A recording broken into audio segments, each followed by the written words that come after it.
Audio Jungle। आज़ादी के अमृत महोत्सव के तहत भारतीय जनता पार्टी के द्वारा अपने स्थापना दिवस के मौके पर राजधानी दिल्ली में कार्यक्रम आयोजित कर रही है। पार्टी 7 अप्रैल से 20 अप्रैल तक सामाजिक न्याय पखवाड़े के रूप में मना रही है। इसी कड़ी में भाजपा द्वारा मंगलवार को यमुना की सफाई व आरती का कार्यक्रम किया गया। उत्तर पूर्वी दिल्ली के सोनिया विहार दूसरा पुस्ता यमुना घाट पर यमुना की सफाई में महा आरती का कार्यक्रम आयोजित किया। इस कार्यक्रम में दिल्ली प्रदेश अध्यक्ष आदेश गुप्ता, सांसद मनोज तिवारी, क्षेत्रीय विधायक मोहन सिंह बिष्ट, जिला अध्यक्ष मोहन गोयल, विधायक अजय महावर और कार्यकर्ताओं के साथ क्षेत्रीय जनता भी भारी संख्या में मौजूद रही। आज भारतीय जनता पार्टी के कार्यकर्ताओं ने, पार्टी ने ये संकल्प लिया है कि मोक्षदायिनी, जीवनदायिनी, दिल्ली की जीवनदायिनी जो यमुना मैया है उनको हम स्वच्छ रखेंगे, साफ रखेंगे। इसलिए घाटों की सफाई की शुरुआत आज की है। हमारे सांसद यहाँ के मनोज तिवारी जी और विधायक पार्टी के अनेक कार्यकर्ता इस अभियान में लगे हैं, क्योंकि ये मन का संकल्प है कि जो यमुना को प्रदूषित कर रहे हैं दिल्ली के लोग और दिल्ली सरकार यमुना को स्वच्छ करने के लिए कोई कदम नहीं उठाया है, ये संदेश यहाँ से हमें देना है। और उस संदेश को आज हमने दिया है कि दिल्ली के लोग, 2 करोड़ लोगों को जीवन देने वाली, पानी देने वाली यमुना मैया को हम लोग मिलकर सब लोग स्वच्छ करें। दिल्ली सरकार की दायित्व था कि उन यमुना मैया में जो गंदे नाले गिर रहे हैं उनकी स्वच्छता करें, एसटीपी प्लांट लगाए, लेकिन नहीं किया। और उसके बाद केंद्र सरकार ने, मोदी सरकार ने उनको 2500 करोड़ रुपया अनुदान दिया। उसके बावजूद 3 वर्ष केजरीवाल सरकार ने टेंडर नहीं किए। और अब जब मोदी सरकार ने अपने हाथ में काम लिया है तो एशिया का सबसे बड़ा एसटीपी प्लांट ओखला में लगने जा रहा है। 57 करोड़ लीटर पानी वहां शुद्ध होगा। भारतीय जनता पार्टी यमुना नीति पे चल रही है। धन्यवाद आदेश गुप्ता जी को, हमारे प्रदेश अध्यक्ष जी को। इसमें राजनीति का राह भी नहीं है।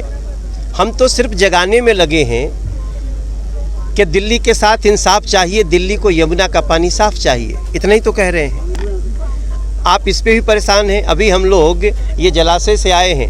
अभी सत्येंद्र जैन ने एक ट्वीट किया है कि मनोज तिवारी और आदेश गुप्ता ज़बरदस्ती वहाँ सोनिया विहार जलाशय में घुस गए हैं और उत्पात मचा रहे हैं। आप लोगों के सामने ही गए थे ना, आप सब वहाँ थे ना, हम वहाँ गए हैं। अब चूंकि दिखा दिया ना कि वो जो बोर्ड लगा है वो खाली दिखावा है।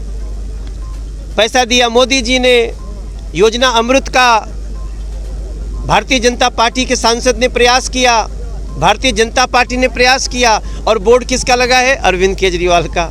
अभी मैं ट्वीट देख रहा हूँ। सत्येंद्र जैन जी, आप जहाँ भी हों, हम उत्पात करने वाले लोग नहीं हैं, हम आपके झूठ की पोल खोलने जी का लगातार स्वच्छता अभियान हम यहाँ करते हैं। और मुझे लगता है कि ये एक संदेश है, संकेत है।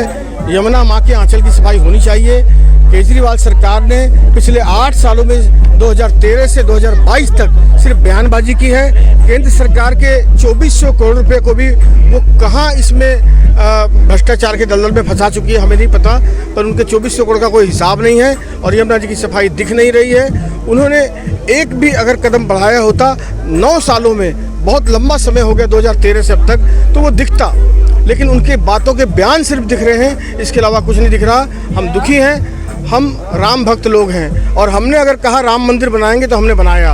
हमने कहा काशी विश्वनाथ का कॉरिडोर बनाएंगे तो हमने बनाया। हमने कहा सोमनाथ जी का जीर्णोद्धार करेंगे तो हमने किया। हमने कहा करतारपुर साहिब का जीर्णोद्धार करेंगे, कॉरिडोर बनाएंगे तो हमने किया। लेकिन हम इनकी तरह झूठी बातें नहीं करते हैं। हम यमुना माँ का भी सम्मान करते हैं। उनकी इस माँ के पवित्र आंचल को जो गंदा रखा है केजरीवाल जी ने, उसकी सरकार ने अपनी खराब नीयत के कारण। इस मौके पर प्रदेश अध्यक्ष आदेश गुप्ता ने गंदगी को लेकर केजरीवाल पर जमकर निशाना साधा और कहा कि केंद्र सरकार ने यमुना की सफाई के लिए दिल्ली सरकार को बजट भी दिया था, लेकिन उसके बाद दिल्ली सरकार ने यमुना को स्वच्छ और दिल्ली को स्वच्छ बनाने का अपना वादा पूरा नहीं किया। अब भारतीय जनता पार्टी यमुना को स्वच्छ बनाने का कार्यक्रम चला रही है। प्रिंस सोलंकी, तेज निगाहें, दिल्ली।